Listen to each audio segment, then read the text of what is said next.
Good morning, Andy. Thank you so much for joining me on this call today. It is my pleasure to introduce to everybody on LinkedIn our new mental health first aid trainer, Andy Elwood. So Andy has saved many, many lives in his 20-year career as a paramedic on search and rescue helicopters, where he has served all the way around the world in such places as Cyprus, the Falklands and Afghanistan. But now Andy has chosen to hang up his boots and he's now saving lives in mental health first aid rather than physical first aid. And he is going to be one of our two qualified MHFA trainers working for the Mental Wealth Company. So welcome, Andy. Pleasure to be here. Thanks, Wendy.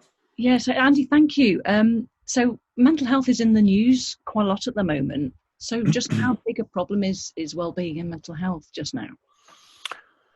So, Wendy, to give you a base mark, really before COVID, which has changed everything, there's two figures that most people have in their head, and it's great to hang your hat on. So 1 in 4 people of the general population will have experienced at some time in their lives a mental health issue, problem, condition.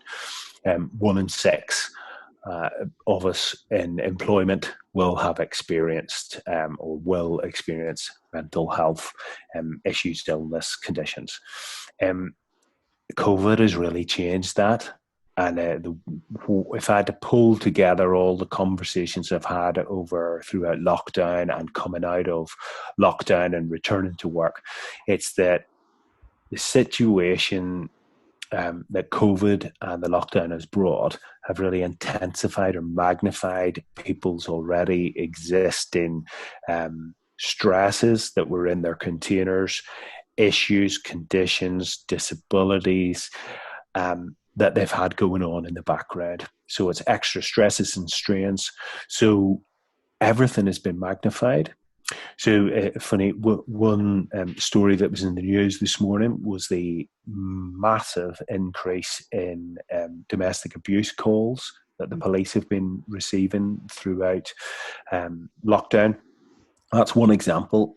Yesterday, I think it was reported as well that there's all this potential trauma and potential PTSD in the future for people emerging at some point out of whatever lockdown and COVID has meant to them, and it's such an individual experience. So I think that's the long answer. The short is we don't really know yet, but there certainly have been lots of repercussions, intensity to the already very common figures of 1 in 4 in the Gen Pop, 1 in 6 in employment. Okay, so picking up on those stats that were there before COVID and now are on their way up, and I know that the NHS is again reflecting that in their planning at the moment in terms of in response to that. Can you tell me a little bit about MHFA England, which was set up, in order to deal with this issue? Can you tell me a little bit of background about the organisation and how you, as an accredited trainer, deliver their mission? Certainly. So mental health first aid began 2001 back in Australia. There was a mental health nurse there who had quite an experience in learning and development. Betty Kitchener was the name. She got together with someone else and they had great success in Australia. That's now moved around the globe, and mental health first aid is proven in 27 countries. And there's over 3 billion people trained around the world. So mental health first aid England was founded in 2007.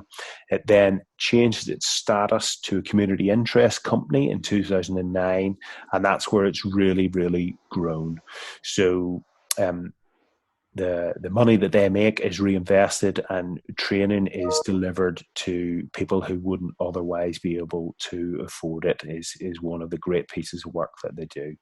Their mission is to educate 10% of the population in England about, or to train 10% of the population, and that's really about so that people can understand stigma, break that down.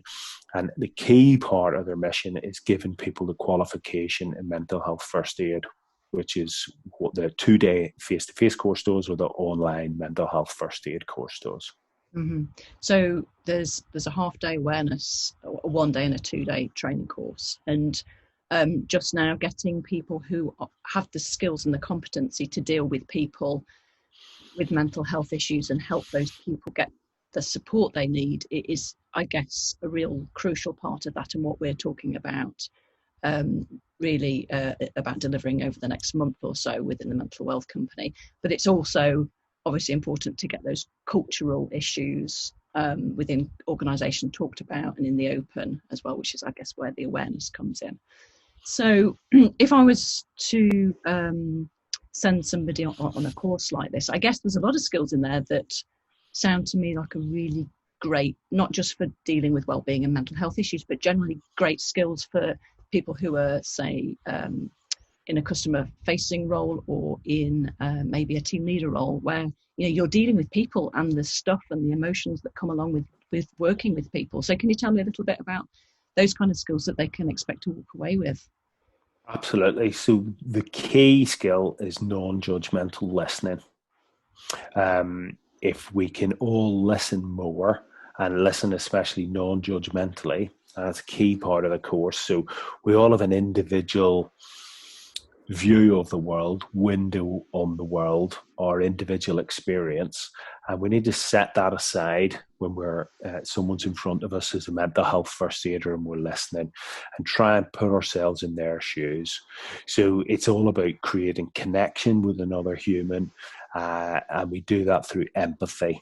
Not sympathy, empathy. We cover the difference on the course and how to generate that. So the listening is the key thing, and wow, what an amazing skill that is, especially for managers and senior people. And those people at that kind of level in businesses that come on the course, when we get down to talking about difficult conversations and how to produce that empathy and that connection, a lot of them are actually saying, to help me with that, if I have any difficult conversations or conversations I think are going to be difficult, I schedule those as a walk and talk.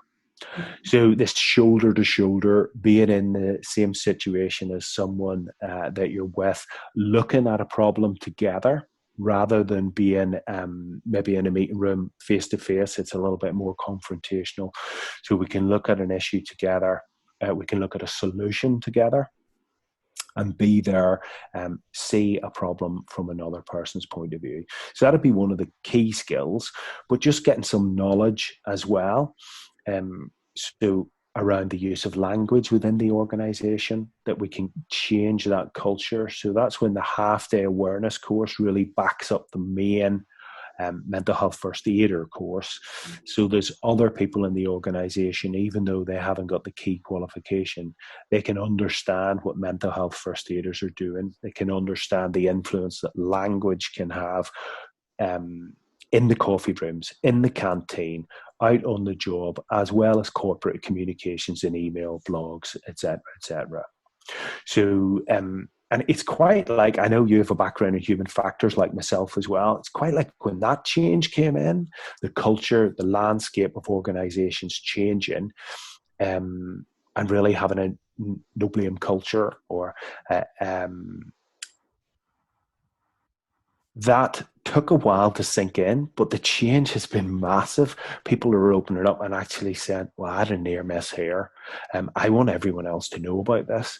And those are key people within your organization as well. When we're identifying people to come on this course, if people are willing to put their hand up and talk openly about experiences they've had themselves, or looking after or caring, supporting a loved one, those are fantastic people as potential candidates to come on this course for you, that because they will be approachable, they can create the safety and trust with other people in your organization that they will open up. And why that's important is that early intervention has a better outcome, just like with physical health. If we can catch something early, nip it in the bud, we can have a much better outcome and recovery. it has so many parallels, I guess, with that safety culture, as you said, with the human factors, and it's exactly the same as that just safety approach, where you're creating a safe environment where people can be clear and honest and transparent about what's going on for them without fear of judgment or retribution. In so many ways. That's really interesting. So if I was to come onto your course, we obviously, because of the lockdown situation, we're not delivering face to face. So what can I expect as a delegate signing on to one of your courses right now, Andy? Super. So the learning outcomes are exactly the same as the face-to-face as the online blended course that we've created now. So it's fantastic. And the 4 learning outcomes are to recognize the symptoms of mental health. We're not making a diagnosis, but we'll recognize the symptoms. We're going to provide initial help. We're going to guide to the appropriate professional help. And you're also going to learn about your own personal well-being and how to look after that. So the learning outcomes are the same, and it's in a blended package.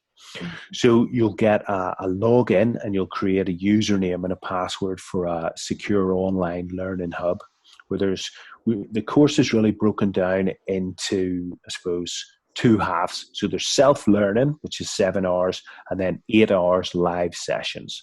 It comes to about 15 hours, roughly two days that we used to have. And it's based around the 4 sessions. So there's pre-work to do before each live session, which we're using Zoom for, but we can use whatever platform works for security needs for your organization.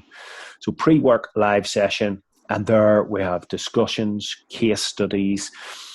We do various exercises together, and the more people get involved, the more they get out of the course. Another set of pre-work live session until we've got the 4 complete. So it's a blended approach in the pre-work. There's videos, there's reading from books, quizzes, discussion points, open answer questions. So it really is blended.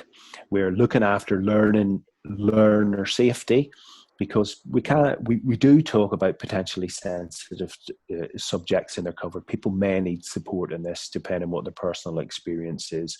So you can message me or the other instructor online through the Learning Hub. You can email us, and you can private message us during the live sessions as well if you need support there too. So, for instance, if we were talking about depression, and that was something that had affected me personally, and I was feeling a little bit icky about it, so I would have that support through you and the other trainer, Anne.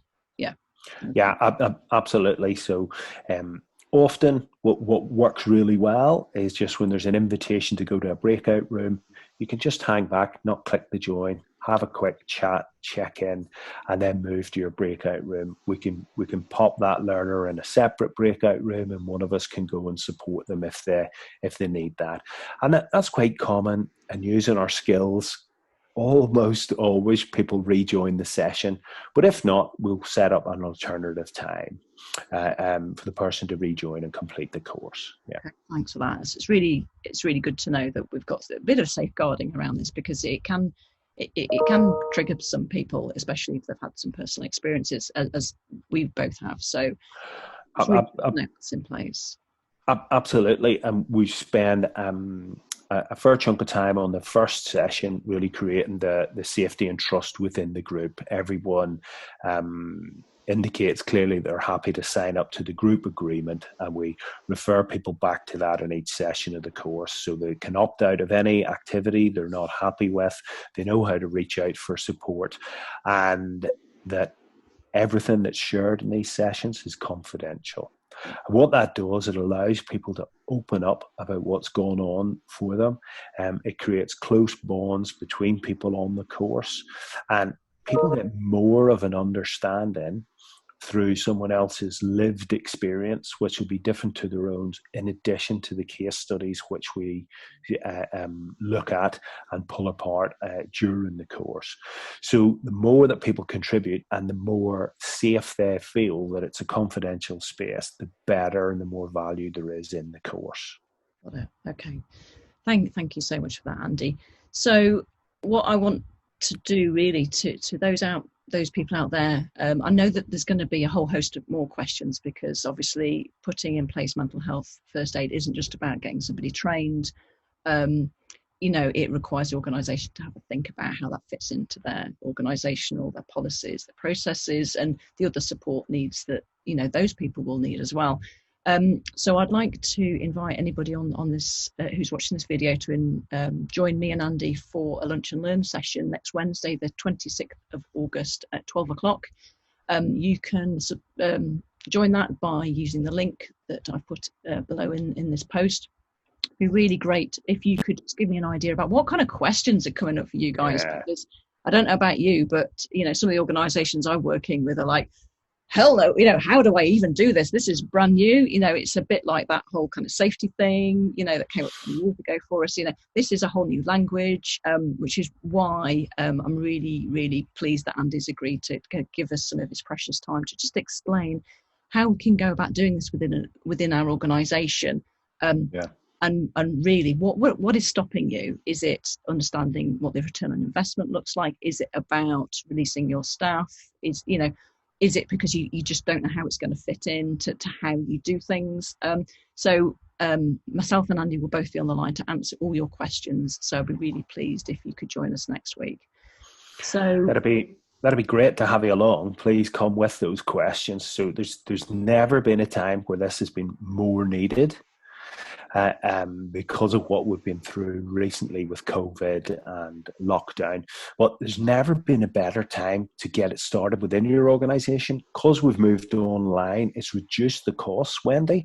So there's no TNS budget to cover for delegates, for myself and the other instructor. It's never been cheaper, and the return on investment, we can send you independent figures on that.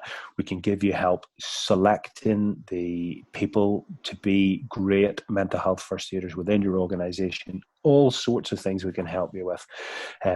It's not the panacea. It's not a one silver bullet for this problem, but it's a really important part of the jigsaw, the whole well-being strategy that you have.